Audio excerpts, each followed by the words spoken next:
स्वागत है आप सभी का अपने चैनल एकलव्य स्टडी पॉइंट पे। और मेरा नाम है सचिन और आज की इस वीडियो में मैं आप सभी को क्लास 11th की ज्योग्राफी से जो आपका चैप्टर है वायुमंडल का संगठन एवं संरचना, इसके इंपॉर्टेंट क्वेश्चन आंसर्स करवाने वाला हूं। हालांकि ये चैप्टर ज्यादा बड़ा नहीं है तो इसमें कुछ लिमिटेड ही क्वेश्चन आंसर्स बनते हैं, तो चलिए मैं आपको वो बता देता हूं जो कि आपके एग्जाम्स के लिए काफी इंपॉर्टेंट होने वाले हैं। आप इंस्टाग्राम पे मुझे फॉलो कर सकते हैं, मेरा यूजर नेम आप सभी के सामने है। अगर आपको कोई भी प्रॉब्लम हो तो आप आके मुझसे पूछ सकते हैं।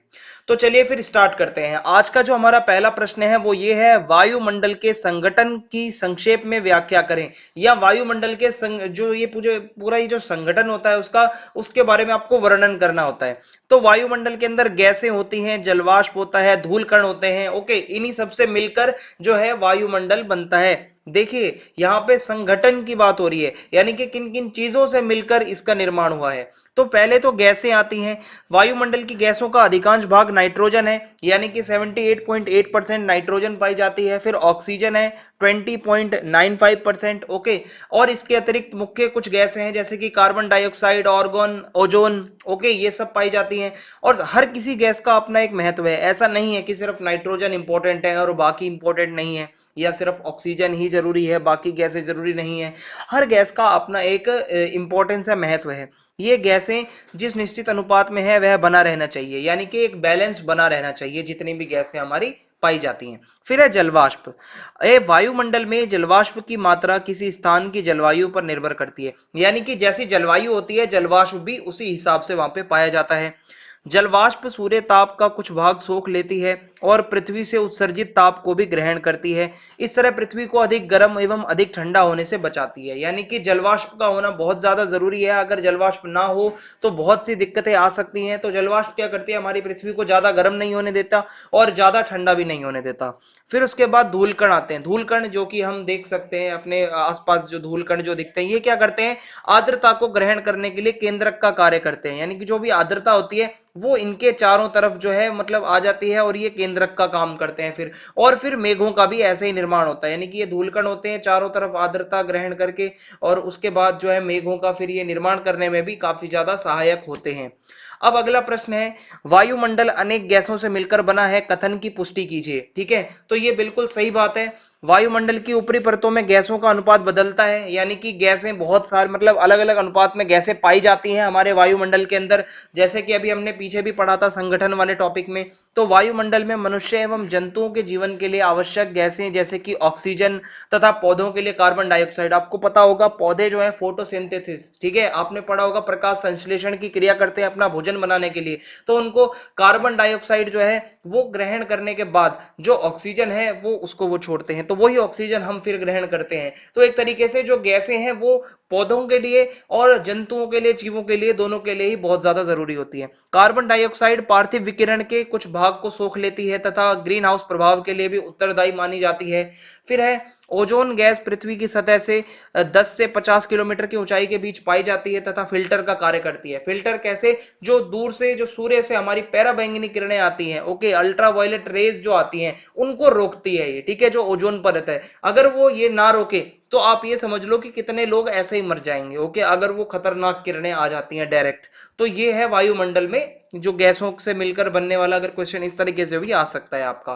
फिर है वायुमंडल में धूल कणों का क्या महत्व है, या वायुमंडल में धूल कणों के महत्व को स्पष्ट करें। तो धूल कण, देखो वायुमंडल में वायु की गति के कारण सूक्ष्म धूल के कण उड़ते हैं। आपने देखा होगा जब हवा चलती है तो थोड़ी धूल उड़ती है। ओके, और ये धूल के कण विभिन्न स्रोतों से प्राप्त होते हैं। इनमें सूक्ष्म मिट्टी, धूल, समुद्री नमक, धुएं की कालिख, राख तथा उल्कापात के कण सम्मिलित होते हैं। धूल में क्या होता है, जो मिट्टी होती है, मिट्टी उड़ती है धूल में। ठीक है, धूल होती है। समुद्री नमक भी उड़ता है जब हवा वहां पे चलती है। ओके, धुएं की जो कालिख होती है वो भी धूलकण में शामिल होती है। तो ये सारी चीजें धूलकण में आते हैं। धूलकण से बादल बनते हैं, वर्षा होती है। धूलकण सूर्य ताप को रोकने तथा उससे परावर्तित करने का कार्य भी करता है, यानी कि धूलकण है अगर, तो सूर्य ताप इतनी जल्दी इसको पार नहीं कर पाता। ये सूर्योदय तथा सूर्यास्त के समय आकाश में लाल तथा नारंगी रंग की छटाओं का निर्माण करते हैं। ओके, तो ये मतलब इस तरीके से भी कुछ सीन आपको जो शाम के टाइम पे सूर्यास्त के समय या सूर्योदय के समय जो आकाश में आपको लाल लाल सा या नारंगी रंग की जो छटाएं दिखती हैं वो भी धूलकण के कारण है। तो ये कुछ धूलकण के महत्व हो जाएंगे। अब है क्षोभ मंडल को वायुमंडल की सबसे महत्वपूर्ण परत क्यों माना जाता है। यह क्षोभ मंडल जैविक क्रिया के लिए महत्वपूर्ण संस्तर है। मनुष्य संबंधी ज्यादातर जो मनुष्य की जो ज्यादातर घटनाएं हैं वो क्षोभ मंडल में होती हैं। ओके, ये आपको बताना है। तो क्षोभ मंडल में मौसम संबंधी सभी घटनाओं जैसे कि बादल बनना, वर्षा होना, संघनन होना, ये सब हमारा क्षोभ मंडल में होता है। और ये जो परत है, ये जो संस्तर है, इसमें धूलकण तथा जलवाष्प भी जो है मौजूद होते हैं क्षोभ मंडल में। और इस संस्तर में ऊंचाई पर जाने पर तापमान में कमी होती है जिससे संतुलन बना रहता है। आप जितना ऊपर जाते जाओगे इस लेवल पे तापमान कम होता जाएगा, यानी कि ठंड बढ़ती जाएगी। तो ये क्षोभ मंडल के बारे में है। इसके अलावा और भी आप इसमें बहुत कुछ लिख सकते हो कि मनुष्य जितने भी जो अपने ज्यादातर जो कार्य होते हैं, हवाई जहाज वगैरह जो उड़ रहे हैं, ठीक है, तो वो आप क्षोभ मंडल के अंदर बता सकते हैं। फिर उसके बाद ठीक है, तो जो हमारी जो क्षोभ सीमा है और उसके आसपास का जो एरिया है वहां पे भी हवाई जहाज के लिए जो है पूरा वो यूज होता है। और जब लैंडिंग हो रही होती है तो क्षोभ मंडल का यूज होता है। तो ये हो जाएगा। अब है वायुमंडल की संरचना का चित्र सहित वर्णन करें। ये आपका क्वेश्चन आ सकता है इस चैप्टर से, बहुत ज्यादा इंपॉर्टेंट क्वेश्चन है। ओके, तो हमारे वायुमंडल को हम 5 प्रमुख परतों में बांटते हैं। पहली क्षोभ मंडल होती है। क्षोभ मंडल के बारे में पीछे मैं आपको बता चुका हूं, ये वायुमंडल की सबसे निचली परत होती है। इसकी ऊंचाई लगभग 13 किलोमीटर तथा ध्रुवों पर 8 किलोमीटर होती है। मौसम से जुड़ी जितनी भी घटनाएं होती हैं, ऋतु से जुड़ी, यानी कि बादल बनना, संघनन होना, वर्षा होना, ये सब कुछ क्षोभ मंडल में होता है और मनुष्य के लिए उपयोगी परत होती है ये। और उसके बाद समताप मंडल दूसरी परत है हमारी।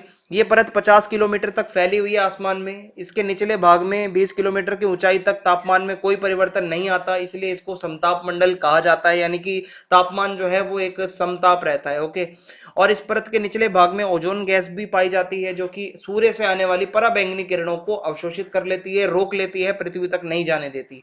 फिर है मध्यम मंडल।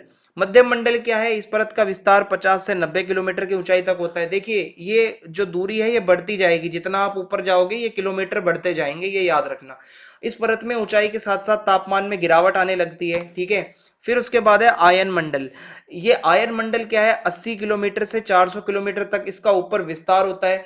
ठीक है, ये सेकंड लास्ट जो है हमारी परत है। इसके बाद जो आखिरी है वो वायुमंडल होती है। तो आयन मंडल में क्या होता है कि यहाँ उपस्थित गैस के कण जो है वो विद्युत आवेशित होते हैं, जिनको आयन कहा जाता है। यानी कि आयन मंडल में क्या होता है कि जो पृथ्वी से जो रेडियो तरंगे आती हैं, ओके, जो पृथ्वी से भेजी जाती हैं रेडियो तरंगे, वो ये जो आयन मंडल है उनको परावर्तित करके वापस पृथ्वी की तरफ भेज देता है। तो ये हमारे लिए बहुत जरूरी परत है। और इसको आप यहां से भी देख सकते हैं कि ये रेडियो तरंगे जो हमारी होती हैं इनको ये परावर्तित करता है आयन मंडल में। ओके, फिर उसके बाद आयन मंडल के बाद जो है हमारा बाह्य मंडल आ जाता है। ये सबसे लास्ट और सबसे ऊपरी परत है। इस परत में वायु बहुत हल्की हो जाती है जो धीरे धीरे बाह्य अंतरिक्ष में ही मिल जाती है। आप इस चित्र से समझ सकते हैं कि 400 किलोमीटर से भी और ऊपर चले जाओगे आप तो फिर क्या होगा, बाह्य मंडल आ जाता है, यानी कि सबसे लास्ट अंतरिक्ष में इसके बाद जाके मिल जाता है। आयन मंडल आपको मैंने बता ही दिया है। ओके, 80 किलोमीटर तक। फिर 50 किलोमीटर तक हमारा जो है मध्यम मंडल है, अगर आप देखेंगे तो। इसके बाद जो है क्षोभ मंडल आप देख सकते हो। ठीक है, कि किस तरीके से बादल बनना और बारिश होना, ये सब घटनाएं इसमें हो रही हैं। और हमारा जो समताप मंडल है ये आप देख सकते हैं। ठीक है, तो इस तरीके से ये कुछ रहता है। तो यही था आज की इस वीडियो में। मैंने आपको जो थोड़े बहुत इंपॉर्टेंट क्वेश्चन बनते हैं वो बता दिए हैं, और इससे ज्यादा नहीं बनते, ज्यादातर यहीं से ही पूछे जाते हैं, ये चैप्टर छोटा है। तो आप कमेंट करके बता सकते हैं वीडियो आपको कैसी लगी। चैनल को सब्सक्राइब करना ना भूलें, ज्यादा से ज्यादा वीडियो को शेयर कर दें। जय हिंद, जय भारत, बहुत बहुत धन्यवाद आप सब।